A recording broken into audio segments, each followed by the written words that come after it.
Hello, everybody. You're watching another episode of FunSmiths International. Today, I'm kind of giving you my initial reactions and responses to both the third season of Rick and Morty, what has premiered so far, which is just 4 episodes, and the new Ducktales reboot. So, starting with Rick and Morty, if you don't know what Rick and Morty is, it's a really funny, kind of adult cartoon that comes on Adult Swim, so that pretty much tells you that, actually. And you can tell that the cartoon is very heavily influenced and inspired by, like, Back to the Future. It has the sort of Back to the Future style and format to it, except a lot more crazy, though, with a lot more over-the-top humor, and the characters get into very over-the-top situations. It's very imaginative, it's very creative, and it's really hilarious. The first 4 episodes I watched of the season I thought were really very, very funny. And, I'm not even the biggest fan of a lot of adult cartoons. I mean, there's a good handful of them that I like to watch. The Simpsons I like. Some people would argue that it's really more family-oriented, but it's definitely aimed at a more mature audience than, say, SpongeBob or Scooby-Doo, or a cartoon like that. And then Futurama, which is from the same creators of The Simpsons, that Matt Groening, and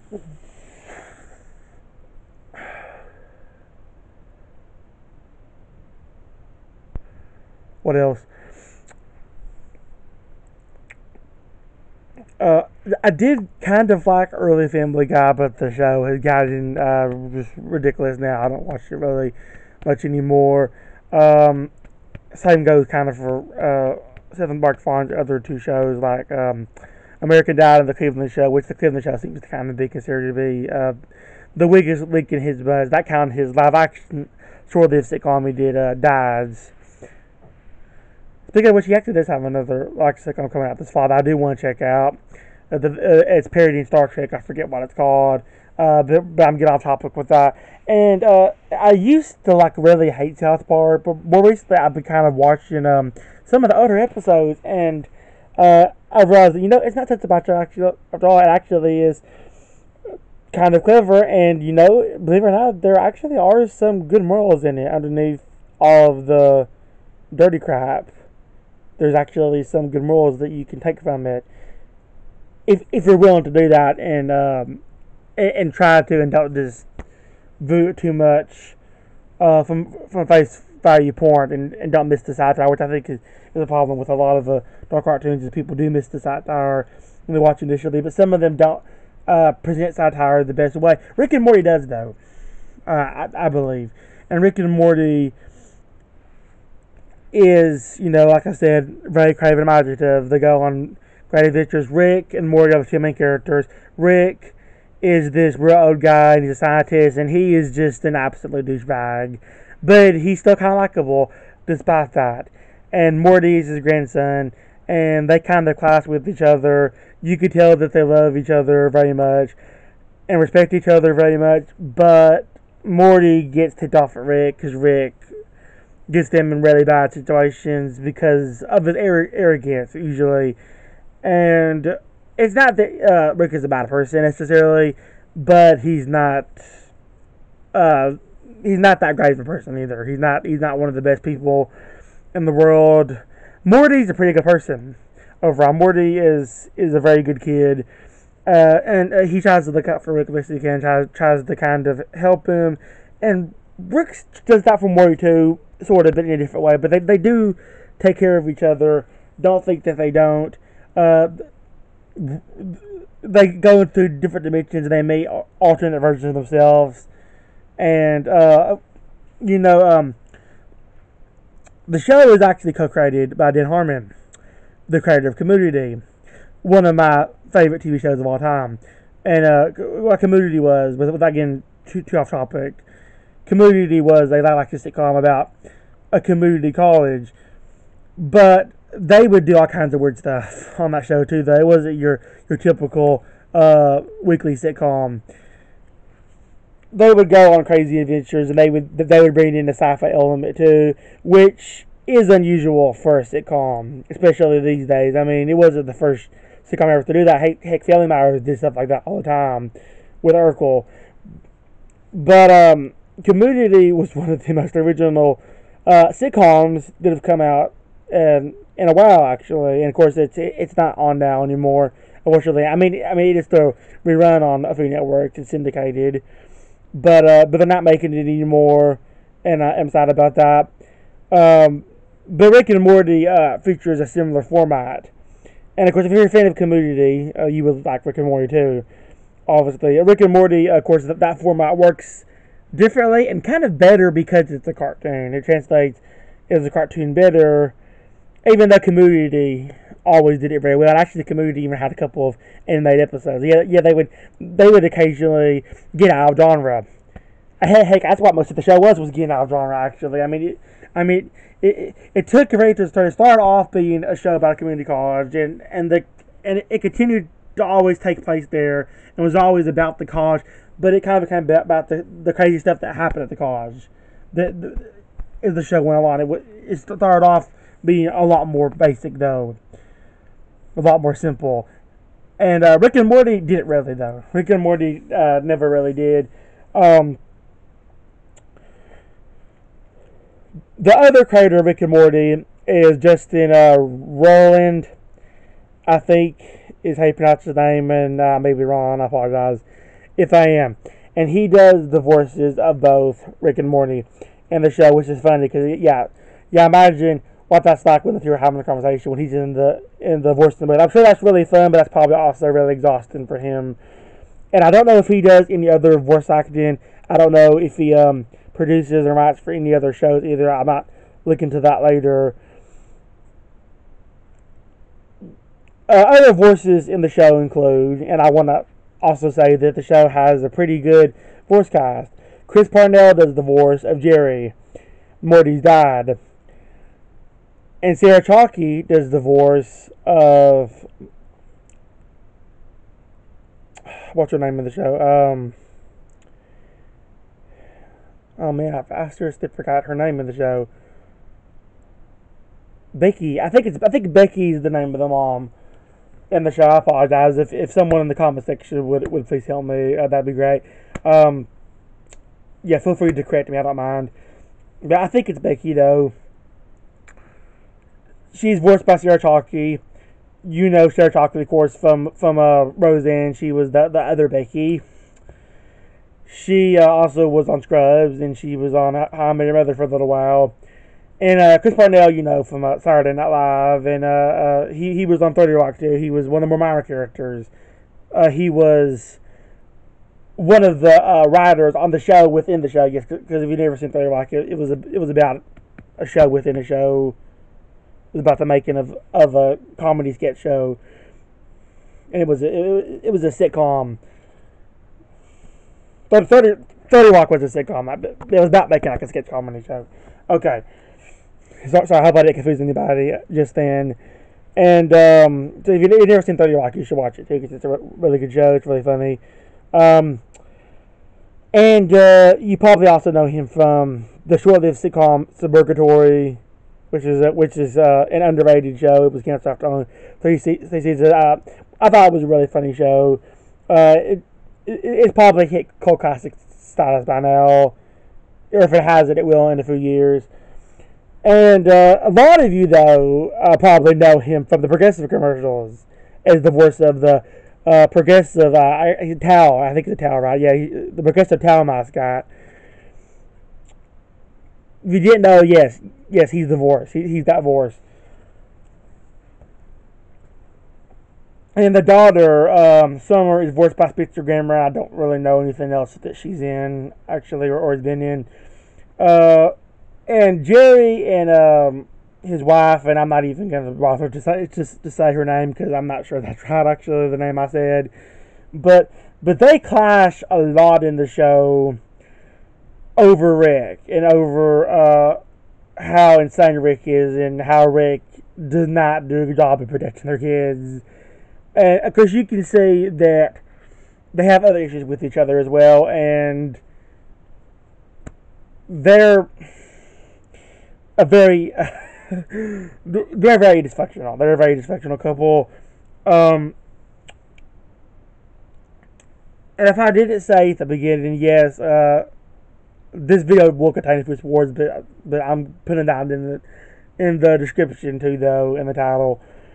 And one spoiler I'll say is that Jerry is still on the show in season 3, but at this point, because of Rick, because of the way Rick has caused so many problems between Jay and his wife. Of course, they already had plenty of problems before him, and that's kind of barely touched upon in the show. But kind of Rick is what kind of sent him over the edge finally. I mean, it happens in the very first episode. It actually paired to Alien in the very first episode, the Alien movie series. And it's really hilarious. And Rick goes to jail and then gets out and shows up at like Shoney's with another alien voiced by Nathan Fillion, and then he goes through a time hole with Morty and Summer, and then Morty and Summer nearly get killed, and it's a big mess. And that's just the last straw for Jerry. Jerry then appears in the second episode of the season, though. It's a very brief appearance. Actually, no, he has 2 appearances. I think it's about 2. He appears at the beginning and at the end. It's pretty brief, but he's still he's still listed as being the main character in the show, so I don't think he's going anywhere as of right now, because I actually do like him. And a lot of the fans don't really like his character that much. I'm not sure why, because I actually do like him. I think he's funny. I mean, I think him and his wife are completely wrong for each other. I do think that, but I can sympathize with him a little bit, because I can understand why he has so many problems with Rick. Rick is putting his family in danger all the time. Rick doesn't mean to necessarily, I don't think, but he does. And that brings us to the second episode, which they were parodying Mad Max in that one very thoroughly, and it was absolutely hilarious. I mean, the characters look like they do in Mad Max.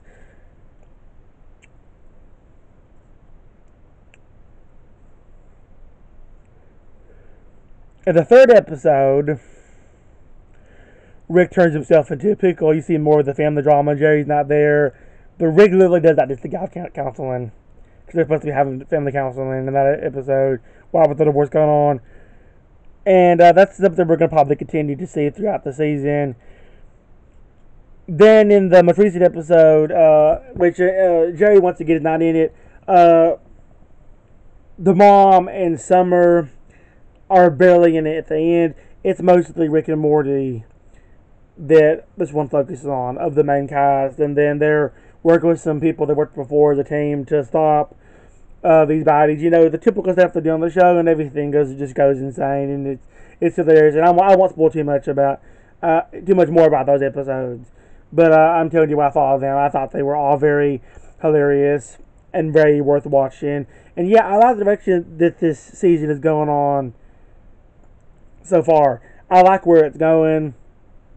And I do want to make it clear that I'm not planning on reviewing it every week or anything like that. I might make another video talking about it later down the line if there's something I want to talk about. And the same goes for the Ducktales Reboot here. This is kind of just like me giving initial reactions to these things. So, I think that pretty much wraps up what I had to say about Rick and Morty. So now let's go into the Ducktales Reboot. And, okay, for those of you that are not familiar with the original DuckTales, DuckTales was a cartoon on, I believe, the Disney Channel. I want to say late 80s, early 90s-ish. I'll be the first one to admit that I didn't watch a whole lot of it. Growing up, I did watch it some, and I enjoyed what I did see of it. Of course, I didn't get the Disney Channel until, like, I don't even remember what year it was, actually. It was a very long time before we even got the Disney Channel at my house. And what the show was it was a spin-off to Mickey Mouse. set in the Mickey Mouse universe. It was about Donald Duck and his 3 nephews, Huey, Dewey, and Louie. And Donald's other,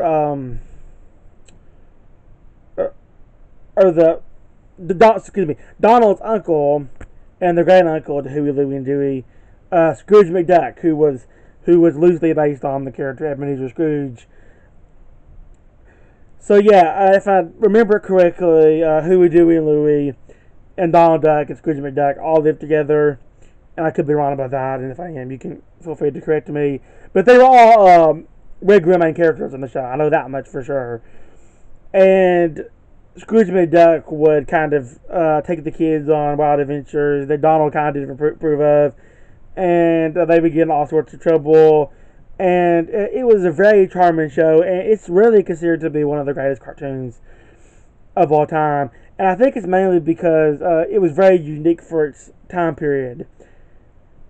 And I think it came out at a time when cartoons were seeing a little bit of backslide, and then it kind of got better, starting with DuckTales. And of course, that makes people nervous about the reboot. Obviously, if you reboot something, especially something though that was as beloved as DuckTales, that's going to happen.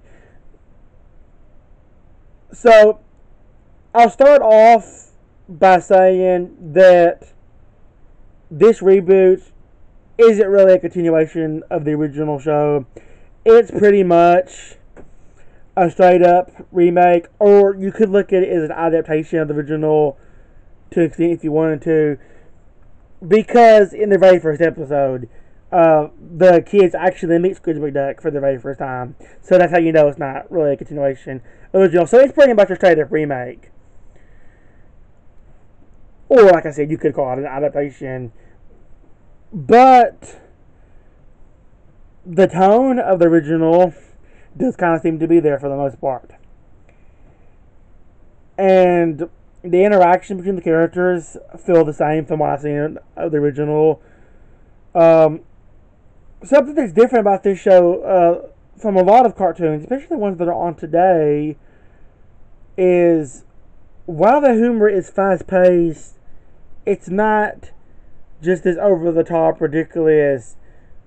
We're going to do this one thing and then do this thing, and just we're going from one thing to another and just do as much crazy stuff as possible, squeezing it all into one 11-minute episode.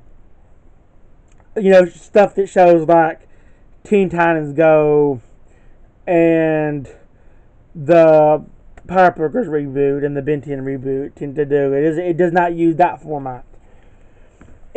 It does use the format, the traditional format of 2 11-minute episodes in one 30-minute slot, just like a lot of cartoons traditionally have done over the years. I myself am a bigger fan of full 30-minute cartoons, especially in more recent times I've become the way. And here's the reason why.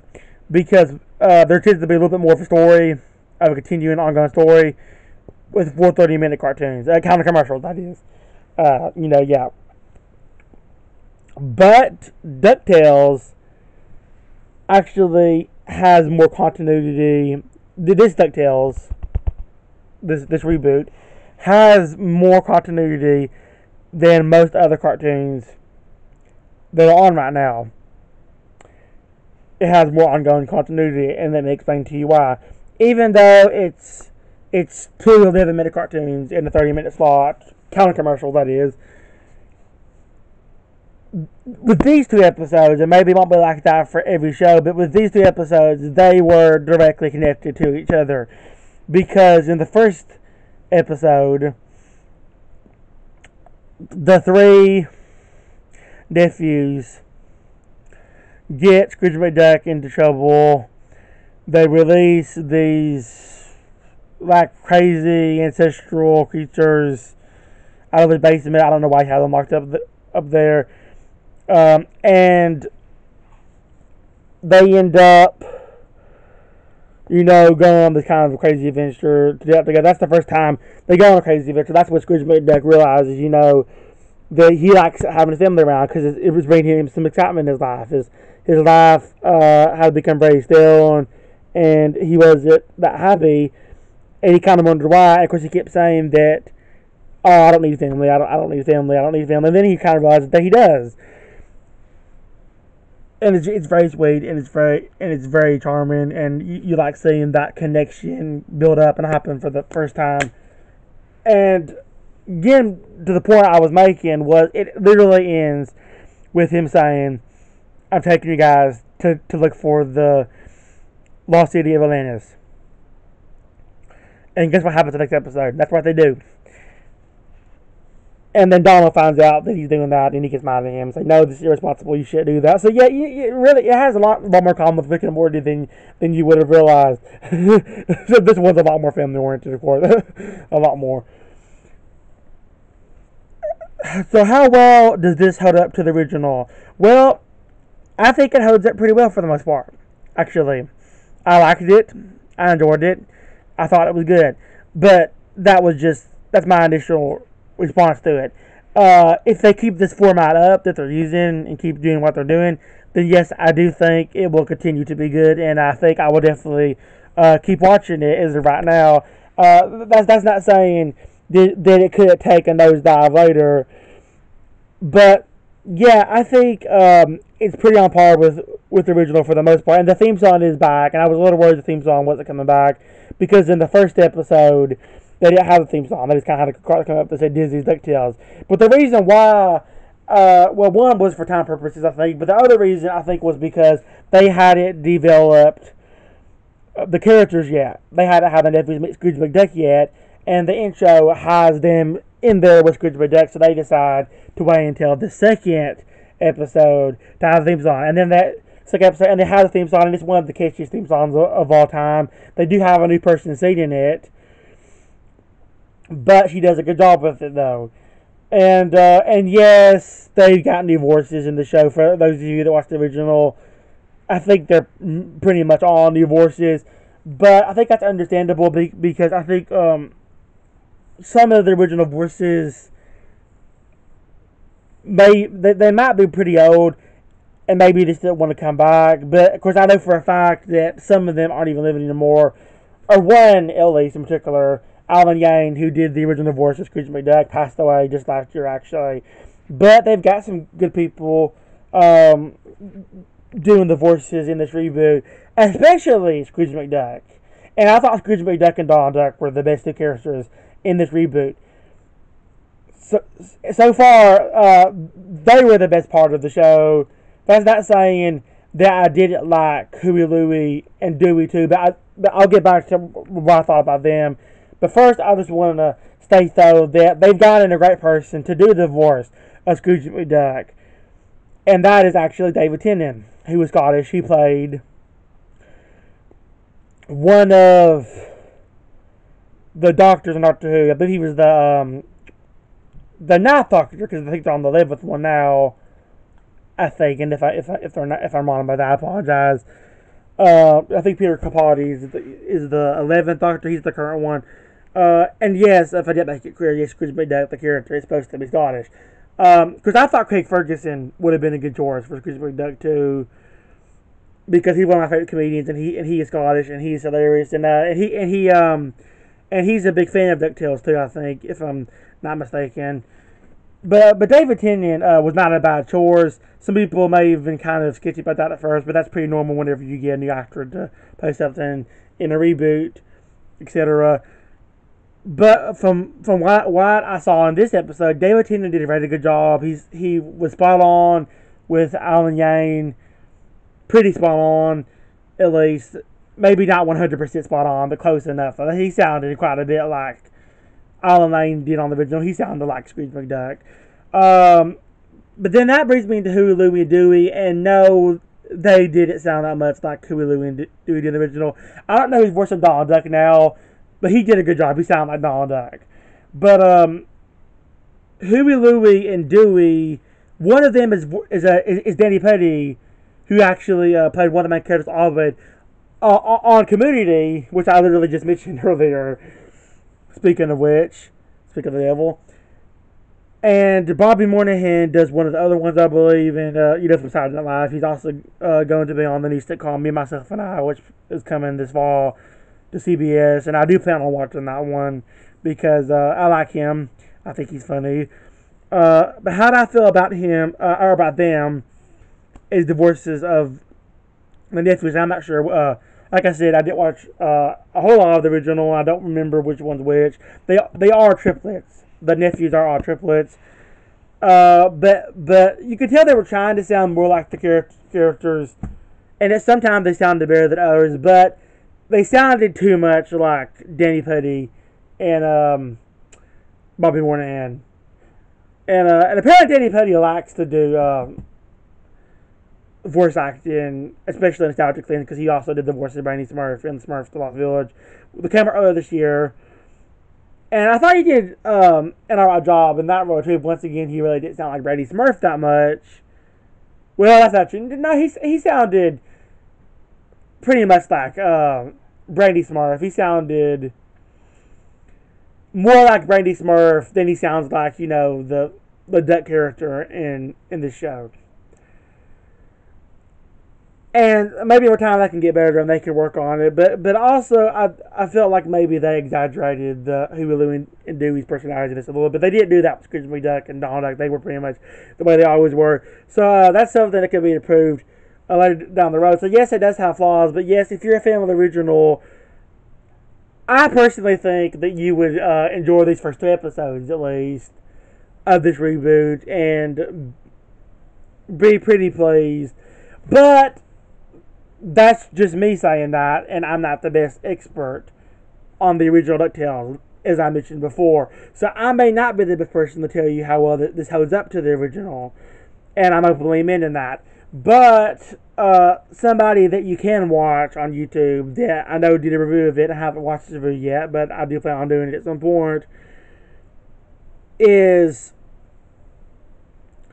Andre Meadows, also known as the Black Nerd. And he is a huge DuckTales fan. And he could definitely tell you if he thinks that it's on par with the original enough or not. Because he knows a lot about DuckTales. And he talks about DuckTales all the time and in a lot of videos, believe me. Because I'm a fan of his work and I watch a lot of his videos. So I would highly recommend you watch his video. That being said, as I mentioned before, I'm not going to review DuckTales every single week or Rick and Morty. This is just kind of an initial reaction. And also do want to state that, of course, I will, if I want to say something about the show later, I definitely will later down the road. And like I said, DuckTales could hit a sour note later because, when the Power Brokers reboot first came out, I actually thought it was pretty good. And then it got worse and worse as time went along. And I'm at the point now where I don't say it's pretty good at all. I say that it's actually pretty dang terrible. Could the Power Girls reboot get better later over time? It could, but I'm not really counting on that at this point. However, the DuckTales premiere was a lot more solid and was a lot better than the Power Girls premiere. Even though I thought both were pretty good initially after watching them. But I enjoyed this far more than I did the Power Girls premiere. So that is a good sign. So that pretty much wraps up this video. I hope you enjoyed it. I hope you liked what I had to say. But if you didn't, that's fine too. And as always, if you like, subscribe, comment, dislike, whatever. Let me know in the comment section what you thought about. And you know what? Let me know what some of your favorite cartoon reboots that have come out recently have been, and some of your least favorites. Some of my favorites are Justice League Action and Samurai Jack, the miniseries on Adult Swim, which was wrapping up the story, of course. It was the final season that we never originally got for Samurai Jack because it was canceled. And I thought that was great. Some of my least favorite cartoon reboots that have come out recently, again, if you consider them to be reboots, which the word reboot is is overused these days. It's kind of become loose because a reboot could be many different things nowadays. It feels like a reboot could be a sequel or continuation of some sort, but it could also be more of a straight up remake. Some of my least favorite reboots, the three main ones would be Teen Titans Go, The Powerpuff Girls, and Ben 10, which are not connected at all to the originals. But honestly, like, they barely even feel like remakes, especially Teen Titans Go. Teen Titans Go is the weirdest reboot, quote unquote, ever of any cartoon. Yeah, thank you for watching, and let me know in the comment section. And thank you for watching FunSmithsInternational. Have a good night. Goodbye, everybody.